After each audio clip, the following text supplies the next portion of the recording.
Oh, why, hello! Welcome back to Trash Opinions, where we talk all things trash. I'm your host, Trash. Today we're going to be talking about a season that I kinda like, but I also get why people don't like it, and that is Cook Islands, which is extremely controversial for one big reason. And when I tell non-fans of Survivor about this season, they look at me like I'm nuts, like that could never happen. But yes, initially these tribes are divided by race. Yeah. It was extremely controversial back then, and it straight up probably would never happen today. But regardless, it still ends up being a pretty enjoyable season, in my opinion. The end of the pre-merge is really slow, but then it starts to pick up a little, and it ends in a really satisfying way that I tend to like. A lot of people don't like the bottle twist. I totally get why, but I totally get why they didn't want it to look like the white tribe was going to win, which was just the whole thing. This season is a mess in a kind of way, but like it's a fun mess. It's a fun mess. But without further ado, let's get into the trash fire that is Cook Islands. We will work on fire. We're not going to give up. Okay? Now I'm going to focus my energy right into the woods. Yeah. Okay, everybody focus, okay? Who's holding the stick? I got the stick. Focus on what we're doing. Are you smoking? No. Come on, baby. Oh, yes. Oh. Need a break. All right. Sekou Bunch. Sekou is dope. His name sounds like a Japanese pro wrestler. He made the women mad by taking a lot of naps, and for some reason he thought he and Nate had the power despite being only a team of two within a tribe of five. Him singing at the reunion was a lot of fun, though. I did not expect Sekou to just be chilling with the Survivor band like that. He had no reason to be the first boot. He was a strong, athletic male on a tribe of three women, but he actively put himself in that position by being a terrible leader. He results in a fun downfall. I don't know about you, but I feel like this is ass backwards. Like, our parents got on a raft, at least my parents did, and paddled their way away from an island just so I can have a good life. And here I am paddling back to an island. Billy Garcia. God, could you imagine if he actually managed to swing both Cecilia and Christina to vote out Ozzy there? Just straight up Drew Christie him? Man, that would have been amazing. Billy is the true winner of the game. He found love, and her name is Candace. My prize isn't even the $1 million. My prize was that I fell in love in this game. Love at first sight. Her name is Candace. And in between... Candace from Raro tribe. Yeah, after the last challenge, we sort of mouthed the words I love you to one another, and so that was my prize, and my prize was her. I immediately latched on to Billy as a metal fan. I mentioned before there was a huge lack of alternative punk and goth survivors. Heavy metal guys count towards that, so I appreciate the hell out of Billy Boy. His joke about rowing back to an island is pretty funny. I did get a chuckle out of it, but man, the rest of the tribe just hated Billy.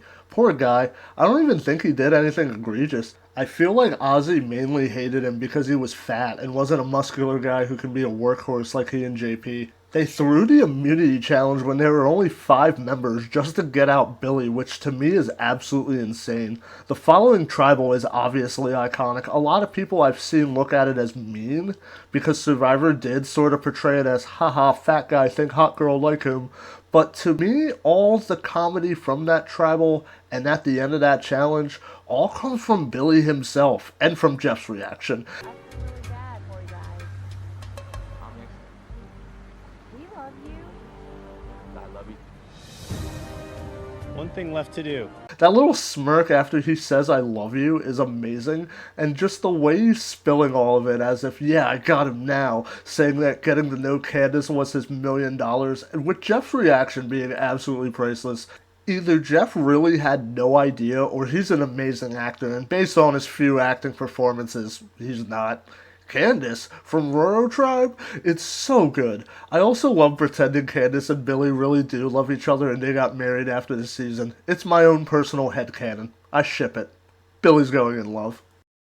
Smell Billy, when he left, and I'm just curious, Billy, when he left, he said that you guys had like love at first sight. And my jaw just dropped, and I was You like, and Billy? That is the weirdest thing I ever heard. So Billy I just said- gotta ask you. I mean, what did he mean by that? Before we left the last challenge, we mouthed the words, I love you to each other. No, He took it like you guys had a love connection at first sight. Cecilia Manzilla. I didn't remember Cecilia before the season, but despite the way she was under-edited, Cecilia still left an impression on me during this rewatch as someone who is just adorable. She's so cheery and bubbly, and the way she tells Candace about Billy's love profession is absolutely hilarious. Candace's face during that entire interaction is priceless. It's easy to forget that it was Cecilia who started it. She was also one of the few people on that tribe who cared about Billy. Nobody on her tribe wanted to see her go, and neither did I. I think she at least belongs in cute. Parvati, give me the machete. Where is it? Oh, yeah. He's very demanding. He's like, oh, hand me that machete. Oh, hand me this bowl, you know, serve me. I'm like, no, that just doesn't fly with me at all. JP Calderon. I forgot how much of a large figure JP was in the pre-merge. He's the leader of the original I2 with Ozzy and gets into a huge spat with Billy, leading to Billy being voted out. He's just kind of a dick. He gets his comeuppance in a satisfying way though. He has this Prince JP edit where he's just laying around asking for things to be handed to him, and his boot was a good blindside for this era. He definitely belongs in Fun Downfall. It ain't happy me or her. No, ain't you, man. I usually see myself going home, getting some mashed potatoes and gravy.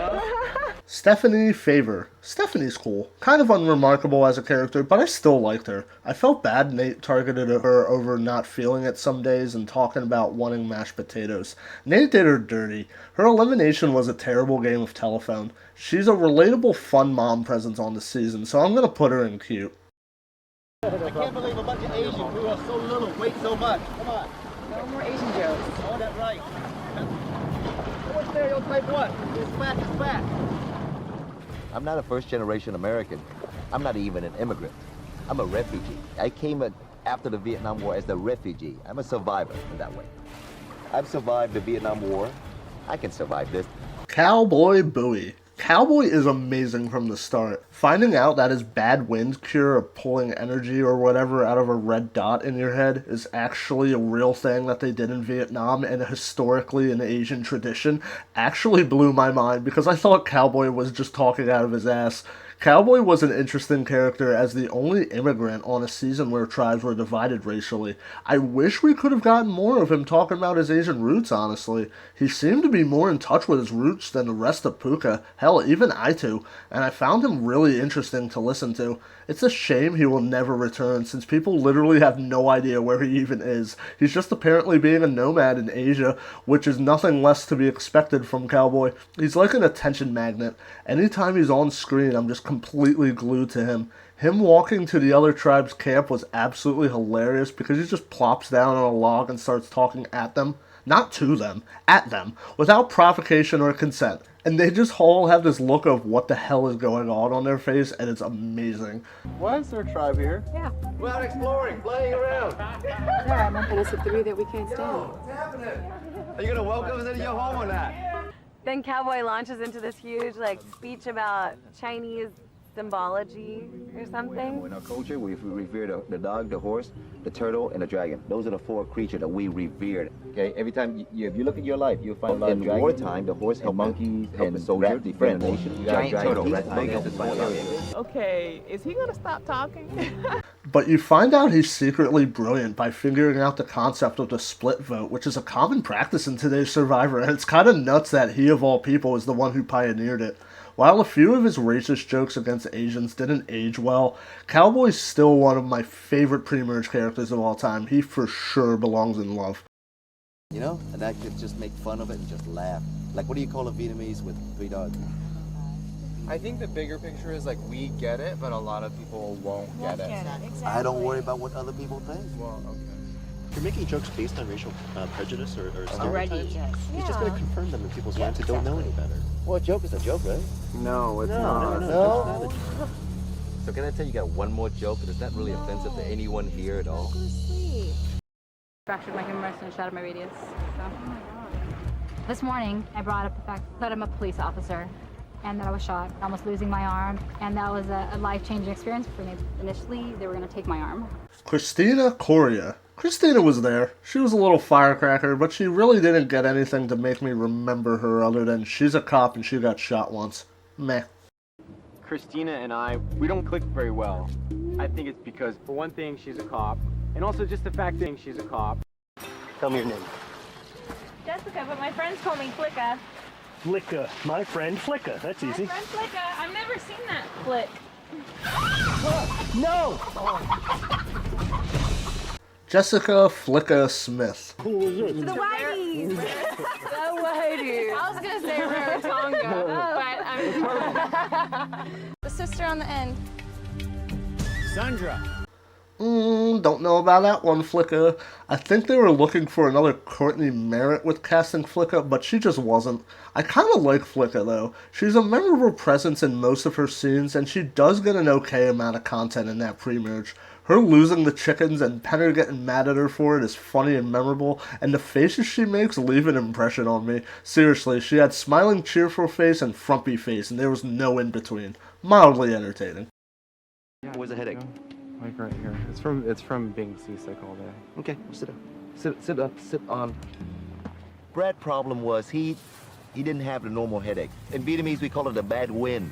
It's causing him this, and that result in a headache. Okay, what I'm gonna do is I'm gonna pull this wind out of you. This bad wind. You got it. You got to touch a bad wind.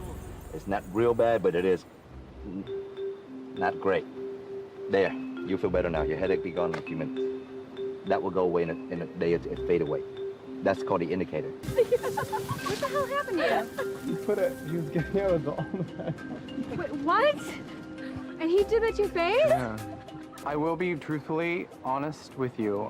I did have a headache. I don't have a headache anymore. But I do have a red dot on my forehead. Brad Verada, the first member of a 9-person jury. I can't help but feel like Brad has this inner Kobe Archer just waiting to burst out. The fact that he would later introduce Yul to his future wife is super adorable and the main reason I remember Brad. But Brad on this season is just mostly there, yet regardless, you can't help but root for him to make the merge and reunite with Yul. Candace knew that would happen, and that's why she got Parvati to flip on Brad, sadly. End of the day, he wasn't much of a character. I really don't want to put him in meh, so I'm just going to squeeze him into the bottom of cute. The whole boat experience, rafts, boats, anything on water that... You know it's sad. We have an excuse. Our people had a really bad experience With boats, you know. 500 years ago. Rebecca Borman. I kinda like Rebecca. She seemed like she had some strategic chops, just she got so unlucky that the boot order on Raro made no sense. It's a shame the edit almost completely ignores her. It's like a Butch situation where I really wanna like her, but the edit is giving me nothing, and I mean nothing. Sadly, I gotta put her in meh. Jenny Guzan Bay. I completely forgot she got the red cowboy dot too. I can't believe she drew a gun on her vote for Christina, knowing that she got shot in the arm. Such a savage. It's wild how that was even a thing that happened. Jenny is another character I really wanted to like, and I feel bad for her getting completely screwed over by the bottle twist, but end of the day, she's a very forgettable character, and she goes in meh.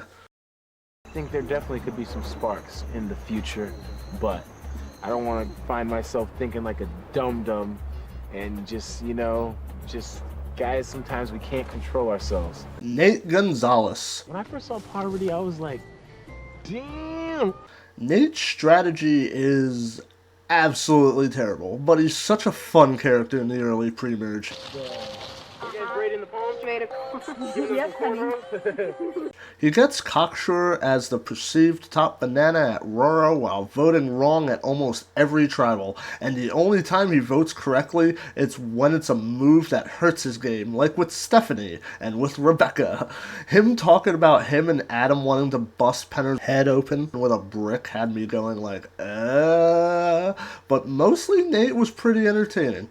His choice never to boot out Jonathan or Candace but instead eat his own was absolutely insane. It made no sense to keep around Jonathan. I can't think of a single good reason. Out of all the tribe leaders in Survivor history, Nate has the absolute weirdest run, and it's fascinating because it's almost like a dartboard with names on it being used to figure out the next boot on post-swap Raro. And then at the merge, he just completely trusts Ozzy for some reason and thinks Penner won't flip because he already flipped before and won't flip back. Well, Nate, clearly you don't know how much Penner loves to burn jury votes. He caused his own downfall and deserved it to be the merge boot. His own hubris got the better of him, and he really should have just listened to Penner about Yul having the idol. How long he goes going into Penner at his vote out confessional is absolutely hilarious too. Jonathan, kiss my ass. You a dirty, stanky, whack fruitcake who sold me out. You sold out our tribe when we brought you in.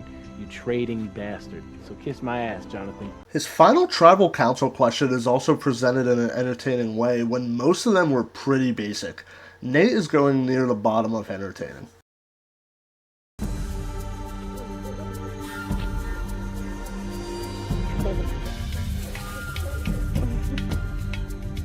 Well, a kiss is nice. Maybe if it were love, he'd have given you the immunity necklace. Candace Woodcock. Probst is an absolute savage this season. Ah, Candace, the future Mrs. Billy Garcia, the hero who betrayed her entire tribe to go make out with Adam. I'm offering each of you the opportunity to mutiny and join the other tribe.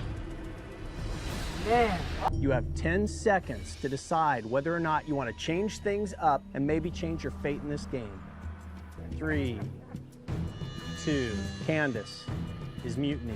They just keep sending her to Exile Island. It's hilarious. So sad it's taken her away from making out with Adam time. Her reactions to the entire Billy Garcia situation is hilarious, and she has her moments despite being a questionable returnee pick for future seasons. You guys, I'm in love with everybody that I can see right now. Just come over here. I love you. Yeah, it's hard. Oh my God. Her downfall is satisfying. It was nice seeing her immediately following Nate, proving Ozzy's mutineers die first a lie, though. She has this huge confrontation with the I-2-4 and Penner, which is not the right move, so she gets the axe. She could have just stayed on I-2 and just made out with Adam later and possibly had a better showing. But hey, she played 3 times, so it worked out for her. Unassuming blonde girl who makes it far, but this time with an edge. Watching her and Adam suck face constantly is gross and annoying though, so I wouldn't say I'm the biggest Candace fan, even though she's not a terrible character at all. But one of the most unremarkable 3-time players of all time, I would say. Fun downfall. Parvati, what's going on between Adam and Candace? They love each other. They want to make babies. 1 second mistake cost us the chickens. The woods ate the chickens. They're in there, and now I hear them. I scream at them. So I'm not happy right now with Flicka. I can forgive her, right? But I don't have to forgive her because she screwed up my chicken. Jonathan Penner. The line "I'm not sure why you would trust me" just about sums it up. I love Penner being the grumpy dad of the Raro tribe because he's actually right about them not having any work ethic. It still doesn't take away from the fact that he has "you damn kids and your iPod skateboards" energy. If the 4 initial tribes had lasted longer, Penner would have been the first boot from Raro if they ever went to tribal, or maybe it would have been Flicka. Hell, the fact that Penner even lasted as long as he did is a freaking miracle. Penner is not a good player on the season. I don't see a single Final 3 scenario or even a Final 2 where he wins. He pissed off pretty much everyone at one point or the other. His mutiny sealed his fate, but he somehow escapes being the target up until the merge, where he flips again, destroying any chance he ever had at getting any votes to win. I was told that I was a disgusting rat. I should be voted against tonight for whatever reason. Well, Jonathan, you're a rat because you betrayed everybody in this game. I work my ass off every single day. Yeah, because you're trying to weasel your way in somehow. But luckily you're not name calling. I appreciate that. I'm not. I'm saying you're trying to weasel your way in. How dare you? Weasel is a verb How in this situation. dare you imply that weasel your way in. Excuse me. How dare you imply that I'm behaving differently today? He's almost like a proto-Cass. As a character, Penner is absolutely hilarious. I love how he replies to Jeff Probst's challenge commentary. Raro just wasted a cannonball. They weren't paying attention, dropped it right through the chute. What's that? Oh, please. Jonathan getting frustrated by me. Also, watching him cry over the newborn baby bird absolutely broke my heart. That scene was just really sad. Oh my God. What? Oh. Oh, wow. The little chick. Just fell out?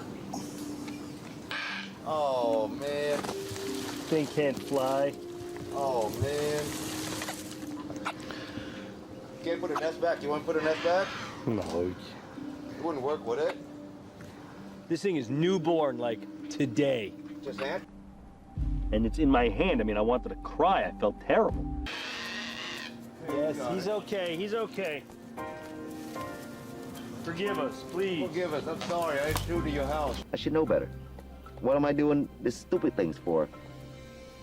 I feel really bad. I'm really humble. In general, the way Jonathan gets teary-eyed over the tribe having to kill animals really endears me to him. I get it. I would eat animals out there too, but I wouldn't feel good about literally seeing an alive version of my food. I also felt sad for him at the Loved Ones Challenge where they brought Stacy onto the show. Rest in peace. Nobody deserves to go through that, but especially not them. That aside, Penner just exudes charisma. The guy just has a way with words, and I could easily listen to the dude narrate an entire season. It's a shame he never won or has been the main character of an entire season, because I could totally see that being a really fun thing to watch. Penner is both easy to root for, but also fun to laugh at when he fails, because he's such a lovable shyster. I feel like he had a hand in normalizing shady, unethical gameplay in Survivor. Aw, that's cute. Penner helped rationalize dishonesty. He really tried to stick with Raro, but Nate didn't want to hear him out about Yul having the idol. He was weirdly enough the kingmaker of the merge. He had the choice of either Parvati winning or Yul winning, and he went Yul. He was called a rat and a weasel by Parvati, Adam, and Candace, and it pretty much sums up how people felt about him on the season. Messy strategy, charismatic personality, his gameplay made absolutely no sense, and he had some of the best lines of the season. Him pigging out at the auction is also fantastic, spilling beer on everyone, burping, he's a mess. It's great. Party foul. Him being Raro enemy number one and just being absolutely berated at every tribal council he's at is fun to watch. He also has the best final tribal council question, because of course he does. Jonathan Penner is going into favorite. Here's 100. Here's a tip for you. Thanks. That's how I can get close to guys in the beginning, is just flirting with them. I mean, you just have to figure out the best way to infiltrate the little groups. But it's a lot of meat. It's good. You need it. You could probably eat that whole thing yourself, huh? Probably. Parvati Shallow. It's funny that Parvati only placing 6th is considered a bad season for her. I always thought Parvati didn't become a great character until Micronesia, but I was dead wrong. Parvati is great on this season. She still has her I will roast the ever-loving shit out of you to other people after this conversation spirit. Her confessional about spitting Nate into her web and sucking his blood is foreshadowing for how she would play on her next season. We're gonna flirt with him. Get him on my good side. It's what I do best. I'm a little baby monkey. Yeah, your baby monkey. I decided to work him, just for starters. Your pants are falling off, Nate. What's your name, Parvati? Parvati, you were on top of it. Put him into my web and trap him there. Suck his blood. She made the flirt game her thing. She was that good at it. How she works Nate and essentially gets him to turn on his entire old tribe for no reason is brilliant. This is before she perfected it, and if you ask me, she is so obvious about what she's doing, but Nate's just a simp. But hey, I probably would have fell for it too. Parvati is ridiculously attractive and her speech skill is maxed out, and she has the Black Widow perk. It's a deadly combination. She has a very good social game, that goes without saying, and it makes her a pioneer in modern Survivor gameplay strategies. How could you want to vote on Parvati? She smiles at you and is cute and fun. It's great social play, and it weren't for Penner flipping out the merge and Raro Pagongs the I-2-4, Parvati wins the game. Penner, Adam, and Nate will be too busy targeting each other to target Candace or Parvati, and I feel like Parv wins any Final 3 scenario between them. Parvati 1.0 is a fascinating watch. It's like looking at the seeds of a legendary Survivor player. She has great lines and confessionals on this season, too. Her talking about Adam and Candace wanting to make babies together is hilarious, but can we talk about her being the weird third wheel in that whole thing? Their whole dynamic was just weird. And I also really could have done without the extreme close-up of Parvati's thumb cut in half and all the footage of the needles going into her skin. I really can't do medical footage like that, and I needed to turn away. In the end, though, she wasn't able to spin Ozzy into her web, and she gets the boot before the charisma vacuum that is Adam. For sure going in love. I've got 2 naked guys in a hut. You're naked too, aren't you? Yeah. But the numbers are in my favor. 2 bros chilling in the hot tub. Adam, don't you dare start with me. More. I can tell what's on your mind. You read me like a book, huh? Adam Gentry. Adam starts off as just your basic everyday young athletic guy on Survivor. Nothing special about him. The problem is he lasts a long time, all the way to the finale, and all people remember him for is making out with Candace. But I remember him as someone who was just an arrogant dick the entire time. It's funny that Candace basically sunk her game for him and his sweet succulent lips, because he's not even loyal to Candace. He flirts with Parvati all the time. Usually alcohol makes survivors more fun, but it just made Adam more slimy. Him being on the island for so long does contribute to its more crappy slow moments, and his presence just gets worse. Adam's just kind of a dirtball in this season and contributes nothing positive other than just being the swing vote in the end that gave Yul the win. He lands an annoying.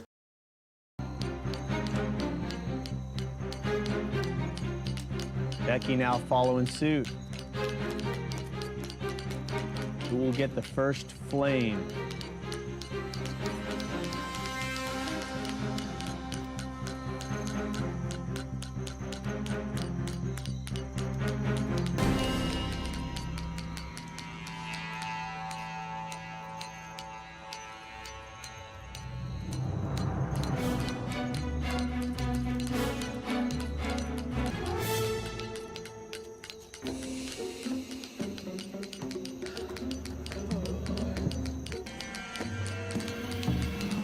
All right, stop right where you're at.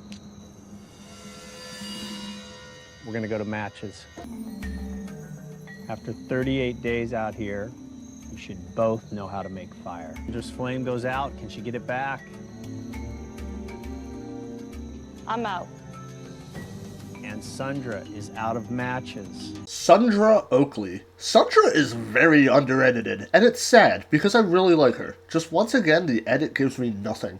I'm pretty sure there's more footage of Adam and Candace making out than there is of Sandra. Honestly, the thing I will remember Sandra and Becky for is hilariously how long and drawn out the fire making challenge was at the Final Four. Probst is just so savage this season, too. However, she does very awesome things like almost beating Ozzy by lasting 2.5 hours in that final immunity challenge. Sucks they made her borderline invisible for most of the season, but she for sure belongs an underdog. I know that we wanted our IQ forward to go forward as much as possible and everything, but just seeing his bucket full, he didn't win by a little bit. He beat us all, like, by a lot. He's a very strong competitor, whatever it is, balance, endurance, because he's playing, he just loves to win. Becky Lee. While it wasn't shown much, Becky was just as strategic as Yul was on this season, and they discussed pretty much every move with each other. Becky, like Sandra, is super underedited and it feels like they're interchangeable. They're just treated like they're not as important as Ozzy and Yul and just pushed to the side. But still, I respect Becky even if she's not a remarkable character, and she gets completely overshadowed by Yul. It's sad how buried she is despite making it all the way to the end. Forever the forgotten third finalist. Sad, because I like Becky and I would have liked to see more of her outside of strategical talks with Yul. They're boring people, as Adam said, possibly included in the show as a meta joke. She was up against 2 massive jury threats, but she tried her hardest to convince that jury she deserved to win. Obviously it didn't work out, but I still consider her to be a good player. You need for 4 people to die, man. There's 4 people to die. Ozzy Lust. I never knew how to pronounce his name. Ozzy, the quintessential golden boy, or dolphin boy as Jeff Probst put it. No, and I don't mean Dolphin Boy from C-Lab 2021. This is Ozzy's best season in terms of placement, but he's still a little brat like he always will be on future seasons. And despite being a hottie, he is the personification of taking your ball and going home. The entitlement of Rupert just ramped up to 11. Rupert never hid food or threatened to stop providing over disagreements or tried to vibes. Outside the coconut. Where do you think we should put them? I think we should just throw them in the woods. Put them right there. Behind all that, like... Right there. Now is a key pivotal moment, and I don't want to feed people that beat me. So for Adam, Parvati, and Jonathan, no more coconuts. Ozzy is just kind of a chode, unfortunately. They coddle him in the edit, though. He gets a very positive spin on his content as this great provider, but he is such a baby throughout the entire show. I don't want to play anymore. Where? Ozzy's not even all that interesting on this season. He's pissy at Raro, he wishes the worst upon Penner like everyone else does, and wins a bunch of challenges. He does have a decent amount of notable confessionals, but a lot of it is just him being entitled and pissy. He catches a bunch of fish and then gets mad when people eat the fish. It's ridiculous. He's kind of like a male Stephanie LaGrossa, but way less ableist. I will say he has the quote of the auction in 420. 420. 420, the magic number. And it's sad his never-ending ice cream only lasted like 10 minutes. He also calls the best fire-making challenge ever to happen because he wanted to make things fair. He's also a lot of fun to watch in challenges, I will admit. He's kind of like a challenge speedrunner. He will make optimal movements with his limbs and body, and it's kind of fascinating. However, challenge performances aside, he's just an entitled golden boy at the end of the day, and this is about Ozzy as a character. Obviously he's a top-tier challenge competitor. There's no arguing that. Just, I don't really dig Ozzy that much as a character on this season. I like him when he's smiling and having fun. Just the problem is he has such a pissy, nobody appreciates me attitude a lot of the time. And the edit tries to hide how much his personality sucks. The show tries to have other people agreeing with Ozzy in order to paint him as the hero, when he's usually not. But, to his credit, he doesn't try to be the hero. I think he knows he's just a freakishly athletic guy and doesn't have the wherewithal to even fathom the possibility that he's being a cunt. You guys want some coconuts? Yeah. Oh, you want to climb it? Try that. Oh my God. When Ozzy went up the tree, it was a straight picture right out of the Jungle Book. All I thought was Mowgli going up the tree. What's up? Okay, go ahead. Good. I mean, he may not be very big, but he's an athlete, and he's somebody who'd be pretty good at this game. Really good job, Lee. Good job, dude. But I think he's just a hippie, and he really doesn't care at the end of the day. It's not like he's out there preaching honor. It's a shame he's not that interesting, because with his skill set, he could easily be a more dynamic character, but he's still viewed as one because of just how good he is at challenges, and I must admit it does make him very memorable. It carries people's love for him, and me personally, I don't care about challenges, and I usually skip them, but Ozzy is fun to watch. I get he has his fans, but he's just not for me. He's just the sketchy Tarzan. I was honestly glad he didn't win, even if he did try to go the emotional route with the jury as an alternative to Yul's logical route, which was smart of him. But with everything laid out like this, while there is some good and there is some bad, I'm not going to put him in annoying. I'm just going to put him in Golden Boy and just leave it there. He's at least more interesting than like half of the cast, so it's okay. You guys want to see the Great Cook Island humpback whale? I'm nervous. I honestly was stunned. I mean, this was crazy. I mean, on one hand, I think it's a great opportunity because I think it's wonderful that there's more minorities. At the same time, I'm a little bit worried that it might play out to caricatures and stereotypes. So, I don't know, it'll be interesting to see how things play out. Yul Kwon. Yul is gorgeous, like a Disney prince, just chiseled and perfectly molded. There's so many absolute 10 out of 10 hotties on this season. Anyway, Yul is probably the best strategical winner we've had at this point. He absolutely dominated in a way not seen before. Coming back from an 8-4 made team challenges feel like they actually mattered more than they ever had. Yul is just extremely likable. I really don't know anyone who doesn't like Yul. He seems like a super cool and smart dude. He doesn't have any big bombastic character moments other than his adorable quirks here and there, like his scientific explanation behind surface area of feet versus standing room. I think Jonathan has a point though. What's that? Well, basically the surface area supporting all of us is about the same, even if your feet are a little bit bigger or not. But you know, your mass goes up at a faster rate than surface area. It's kind of like why elephants can't run up trees. Just what I was thinking. Clearly. I'm never gonna get a date again. Smart equals sexy. But Yul is just so incredibly likable that it doesn't matter. He's still fantastic. It's one of the few examples of a good leader and a good character, but also being the strategic pulse of the merge and winning with it. Cowboy is an interesting guy. I mean, when I first met him, I just kind of wrote him off as a crazy kook. But in between the random kind of inane nonsense, there's actually like gems and nuggets of information that are actually useful.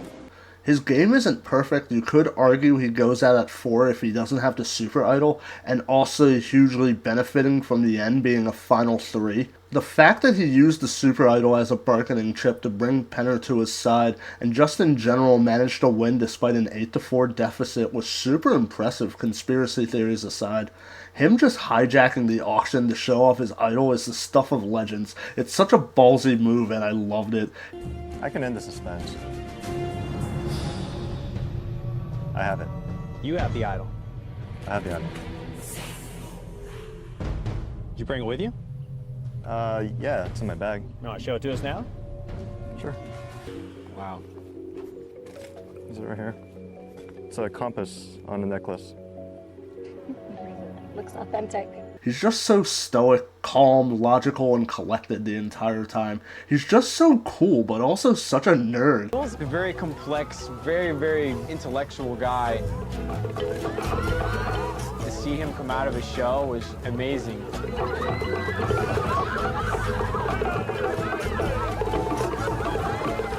He also wanted to be a positive representation for Asian Americans, and I feel like he achieved that. Yul's just the man. You don't have to be big and loud as a character to be considered top tier for me. Sometimes you can just get there by being extremely respectable on every single level. Yul definitely belongs in love. A lot of people say that Cook Islands is only remembered fondly because it has Yul, Ozzy, Parvati, and Penner, and act like those are the only good characters of the season. And I know I said before that I disagreed with that assessment, but on rewatch I kind of realized that those people are kind of right. What this ranking that I'm showing doesn't show is how much of a dip there is between Nate and Candace in the rankings. When you see in my final rankings that I'm going to release after this series is done, there's a huge amount of people between Nate and Candace. Everybody in C tier is pretty much like near the bottom of C tier because they were either extremely underrated or I found things that I dislike about them, such as the case with Ozzy. But I will say, for a cast of 20, there's not a whole lot of duds. I really like Cook Islands. I feel like it gets a bad rap. I can't call it an all-time great season, since there's a decent chunk of it that gets boring as hell towards the middle of the season, and I actually struggled to retain my attention throughout it. It's kind of insane how many returnee seasons people on this season have played, though. Ozzy and Par both have 4, and Penner and Candace both played 3 each, and Yul played twice. Literally 2 legends came from this season. It's insane how good this cast is, and it gets called a bad cast. It's at least one of the hottest casts for sure. On my Survivor Hotties Mount Rushmore, you can bet that Yul and Parvati are both on that thing. But that was Cook Islands. Thank you so much if you made it to the end. Next should be Survivor Fiji. I almost forgot what season was next for a little bit, but yeah, Survivor Fiji. A season that I have mixed feelings on. I mean, the pre-merge is absolutely boring, and it's total bullshit that one tribe gets everything, like the greatest survivor shelter ever. Like, that camp, I would live at that camp. That camp looked fucking dope. But like, the other tribe gets absolutely nothing, and it's like, they keep losing every immunity challenge, and it just keeps getting worse and worse for them. And it's like this haves versus have-nots, like, social experiment where they're trying to see that, oh, can the poor lift themselves by the bootstrap? And it turns out, no, the rich just get richer and the poor just get poorer, and it's terrible. But the merge is pretty great. It has a fascinating story behind it. It's one of the better pre-merges of the entire series, in my opinion, and it has some fantastic characters at the end there, specifically in Yowman and Dreams, and I'm excited to talk about them. They're fascinating characters. A lot of people don't like Earl as a winner, but like I think he's underrated as hell. I think he's a good character, and a lot of people call him boring. I highly disagree with that. Strong disagree. He's pretty great if you actually pay attention to him. Anyway, rambling aside, thank you so much for watching once again, and this is Trash Opinions signing out. Christina and I, we don't click very well. I think it's because, for one thing, she's a cop, and also just the fact that she's a cop. 420!